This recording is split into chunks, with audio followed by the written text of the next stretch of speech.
जय हिंद फ्रेंड्स। तो हम पढ़ रहे थे दिल्ली सिंह दबई शैक्षिक परिदृश्यों को। अभी हमने कुछ पेज नंबर 32, 33 और 24 को कवर करा है। तो इन 3 पेजेस में जो भी पढ़ा है फटाफट से उसको कंटिन्यू करते हैं, ठीक है। तो शुरुआत करते हैं आज के सेशन की किसी मोटिवेशनल कोट के साथ। तो आज का हमारा मोटिवेशनल कोट रहेगा कि बड़े बड़ाई ना करें, बड़े ना बोले बोल, रही मन हीरा कहाँ कहे लाखे मेरा मोल। ठीक है, रहीमदास जी का एक दोहा है बहुत ही सुंदर सा, कि जो मूल्यवान व्यक्ति होते हैं, जो बड़े व्यक्ति होते हैं, जो सज्जन व्यक्ति होते हैं, वो अपनी तारीफ कभी नहीं करते, और जो अपनी तारीफ कर लेते हैं वो बड़े होते नहीं। ठीक है, तो आज हम पढ़ेंगे कुछ 3 पेजेस के बारे में।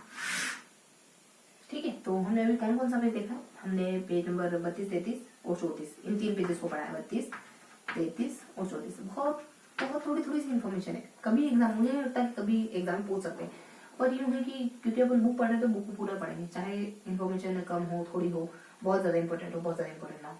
तो क्या पढ़ते हैं अपन? देखो लास्ट पेज में हमने कुछ, अगर पेज को 2 हिस्सों में बांटे ना तो इस तरीके से बांटा जा सकता है। इसमें हम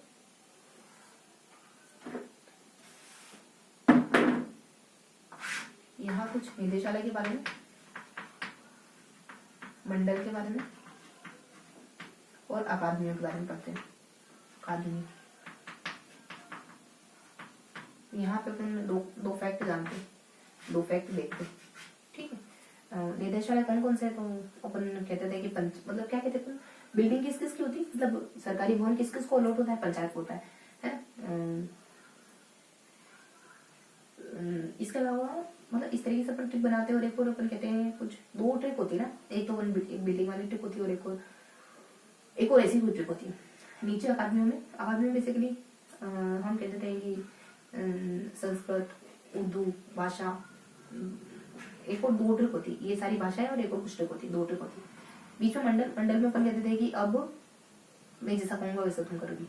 तो अजमेर, भरतपुर, बी से एक और कुछ और क्या होता है, बी से ऐसे कुछ 20 जिला था, है।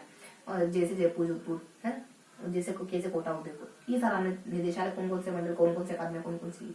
यहाँ पे अपन 4 के बारे में, 8 के बारे में ऐसे करके ध्यान रखें। तो 24 मई 2018 और 8 से शायद 8 अगस्त 2018। तो यहाँ सर्व शिक्षा अभियान की शुरुआत की डेट है, और ये कोई जो हेडिंग है ना यहाँ की, जो शिक्षा संकुल करके उसकी डेट है, उसकी स्थापना की डेट में भी, जो भी अभी हमने पढ़ा है, जस्ट पीडीएफ में जो पढ़ा है वो बता रही। ठीक है, इसके अलावा जो सर्व शिक्षा अभियान किस से मिलकर बनाया? तो एसएसए से और टीई से। ठीक है, तो ये कुछ बेसिक इन्फॉर्मेशन है जो हमने पेज नंबर 34 में कवर करी। पेज नंबर 33 में हमने क्या पढ़ा? देखो पेज नंबर 33 में हमने अगर पेज को 2 हिस्सों में डिवाइड करोगे तो ऐसे डिवाइड कर सकते हैं। तो यहाँ हम क्या देखते हैं, यहाँ हम इस तरीके से देखते हैं, 2 तो खड़ी पाइप, जरा सा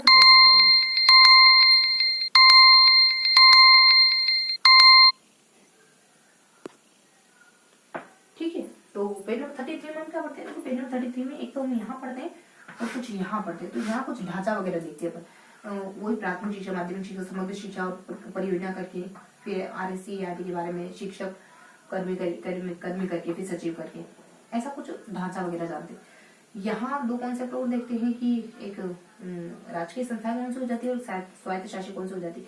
तो दोनों तरफ ट्रिक बनाते हैं। शारीरिक मानसिक विकास 12 में होता है, तो प्राथमिक उच्च माध्यमिक शारीरिक विकास से ज्यादा। यहाँ पर ट्रिक बनाते हैं कि एक बच्ची है, वो ओपन से कक्षा 10th करी, क्योंकि उसको साथ में स्काउट गाइड भी करना है।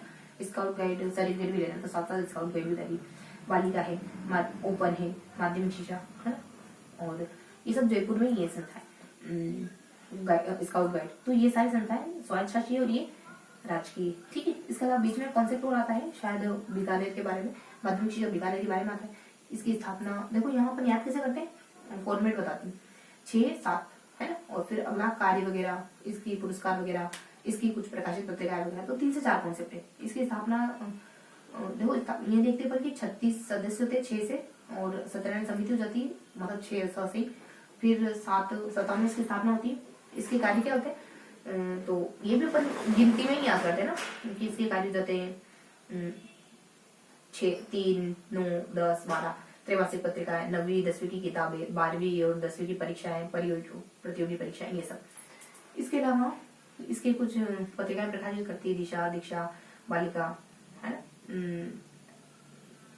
बालिका शिक्षा प्रोत्साहन, है, गार्गी और प्राइम करके। तो दिशा व्यावसायिक निर्देशन से जुड़ी हुई है, दिशा दृष्टि रोजगार से जुड़ी हुई है ना, गार्गी बालिका प्रोत्साहन से, प्राइम 12th के बाद कुछ रोजगार से, ऐसा कुछ था, है ना। और ये पत्रिका है, और ये पुरस्कार कौन से देती है, तो कैसे याद करना है, कला शिक्षा में भी अच्छी है और खेल में भी अच्छी है, तो 1,51,51 ऐसे करके। तो कुछ बेसिक बातें थी। यहाँ क्या है, तो राजकीय संस्था है, यहाँ क्या है, स्वायत्त शासित संस्था है, यहाँ कोई ढांचा वगैरह बता रखा, डी करके लिख रही हूँ, और यहाँ बीच में कॉन्सेप्ट है, वो बेसिकली बीकानेर का कोई विभाग है, उसके बारे में डिटेल, मैंने आपको डिटेल तो बताई दी होगी, है ना। 3 से 4 बिंदु है इस तरीके से, तो 3 से 4 बिंदु निकाल कर मैंने आपको बता दी। अब आते थे पेज नंबर 32 पे। पेज नंबर 32 पे हमें ना RSCERT के बारे में, अगर उसको आप एक पेज मानोगे, मतलब पेज का फॉर्मेट कैसा होता है, लेफ्ट एंड राइट, है ना।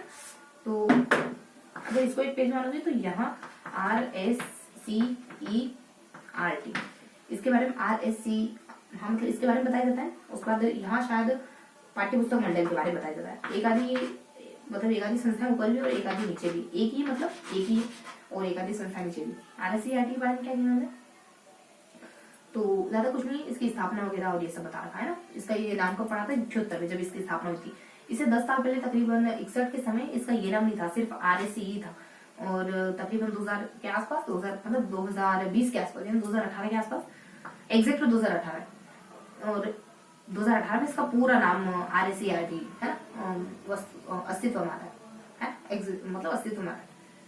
इसके अलावा तो 3 संध्या लगेंगे ना, जब ये संस्था बनती है, और जब इसका अधूरा नाम था, और जब ये वर्तमान नाम एग्जिस्ट में है, तो 3 संध्या लगेंगे।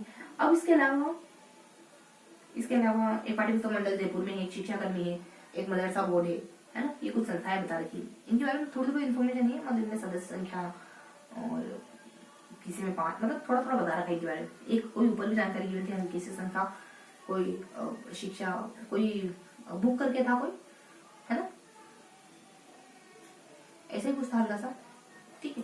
तो अब RSCERT की गाइड जानते हैं क्या। RSCERT बेसिकली टीचिंग मटेरियल से जुड़े हुए काम करती है, शिक्षक प्रशिक्षण से जुड़े हुए काम करती है, सिलेबस है ना, सिलेबस वगैरह डिसाइड करने का काम भी करती है। तो ये बेसिक काम है, ये पूछा तो नहीं है, लेकिन थोड़ा सा एक आइडिया होना चाहिए, ठीक है, इनके बारे में, क्योंकि ये संस्था शिक्षा से जुड़ी हुई। ये था आज का सेशन, इसमें जितनी बातें हमको याद है उतना याद करने की कोशिश करी, दोहराने की कोशिश करी, ठीक है।